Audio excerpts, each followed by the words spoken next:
Dubbed the shark bite capital of the world, and this surfer has become the latest victim. He was catching some waves when a shark chomped right down on his arm. He just got home from the hospital and is speaking with our Les Trent. Terror on the beach. That guy just got his hand bit off by a shark. The shark clamped onto my right arm just for a brief moment and shook its head. This thing was moving like lightning. Matthew Bender was surfing when a shark went on the attack. It felt like an electric shock and also like a bear trap, I would say, like a really tight pressure and a hot shock. The 40-year-old musician somehow swam back to shore where several buddies used a surfboard leash similar to this to tie a tourniquet around his forearm. The shark bite went from my thumb down to the bottom of his calf. I was holding the worst part of it right here to try to prevent the blood from spurting out because it damaged multiple arteries. Lifeguards kept the tourniquet and wrapped Bender's forearm in a bandage and rushed him to the hospital. The drama unfolded at New Smyrna Beach, Florida, the shark bite capital of the world. Just last week, a swimmer was head-butted by a shark at the same beach. And look at this extraordinary video from last year. See how close a shark got to Bender? New Smyrna Beach, they say it's the shark bite capital of the world. Are you going to continue to surf there? Absolutely. Matt believes he was bitten by a bull shark, the species most commonly spotted off New Smyrna Beach. It is a race against time as cops rush to a mall parking lot after a Good Samaritan calls 911 to report two young children locked in a hot car. Police say inside the vehicle, the temperature reached a stifling 117 degrees. It's a crisis. A Good Samaritan calls 911. There are two children in a car by themselves. Small kids crying. The windows are cracked. They're locked in the car. She stays on the phone and tries to comfort the frightened children. Hi, honey. It's okay. Hey, you're okay. When cops get there, they pop open the glass to get in and unlock the car.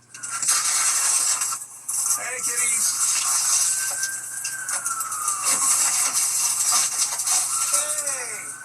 Cobb County Police in Georgia say the kids, ages 1 and 2, were left in the car for over 40 minutes. It's okay, baby. It's okay. Oh, you're hot. The temperature inside reached a sweltering 117 degrees. It's okay. The father was arrested and charged with second-degree cruelty to children. He was released on just over $11,000 bond. And this news has a lot of people rejoicing. The TSA is loosening the rules, and you will now be allowed to leave your shoes on while going through security at most airports. Jim Murray has details. For nearly 20 years, millions of airline passengers have been compelled to take off their shoes as they went through airport security. So annoying. How often have you struggled to take your shoes off, especially boots?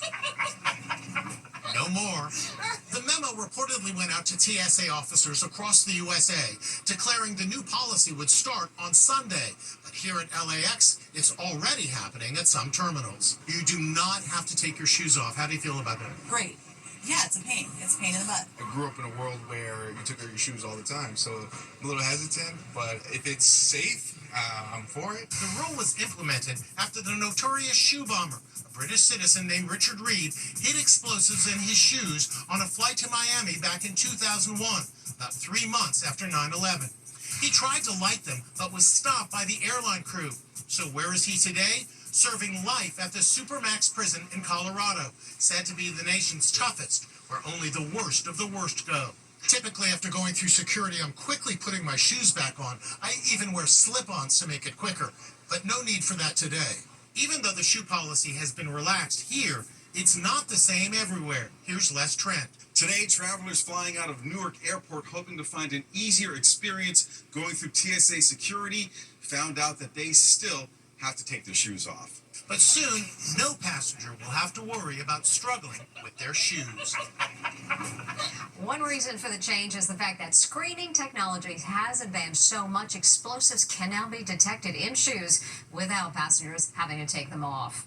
Superman fans are stoked for the new movie coming out this Friday, but the Man of Steel is taking a back seat because his dog Crypto is turning into the real star. Crypto?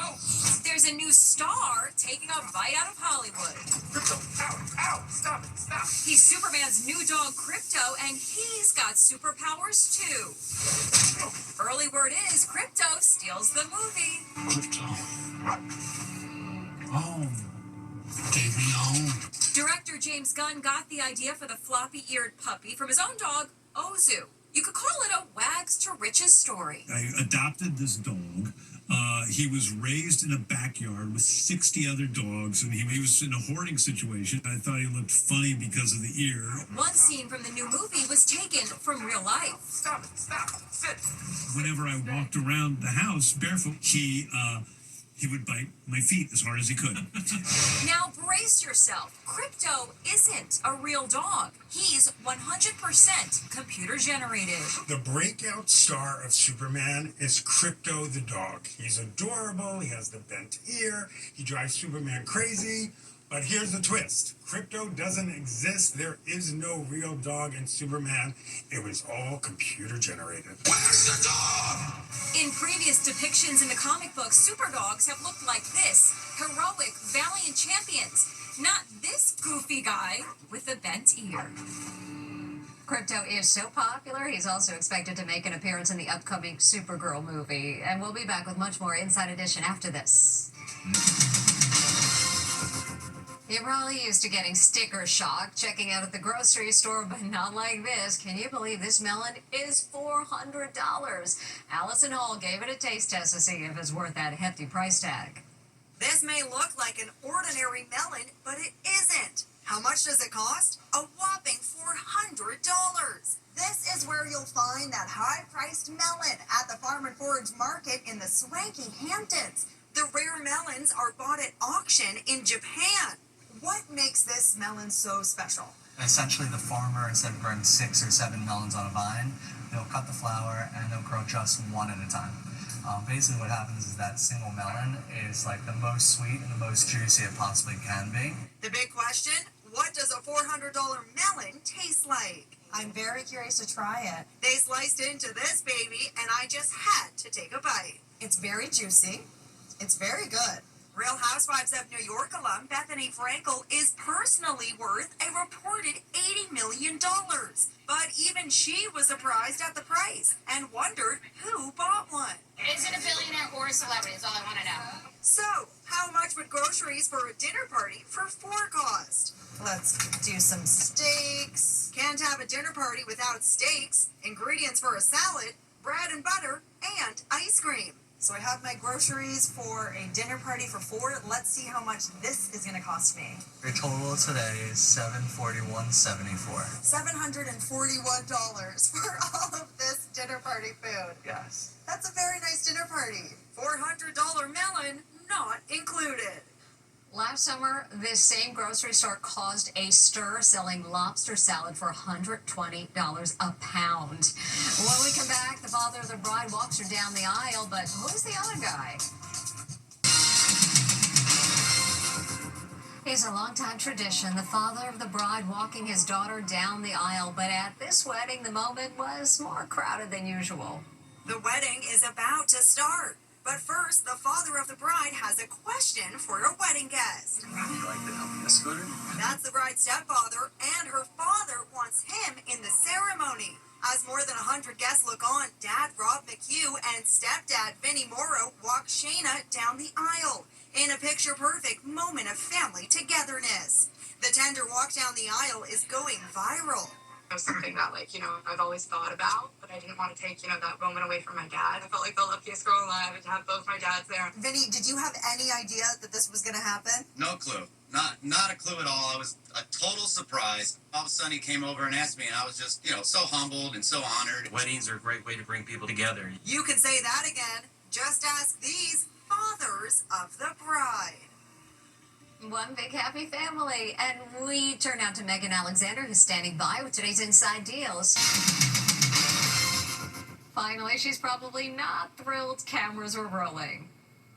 She goes. This woman's slip and slide adventure doesn't go as planned. Talk about making a splash. Oh, that's why most people use the slip and slide on a flat yard. We'll see you next time.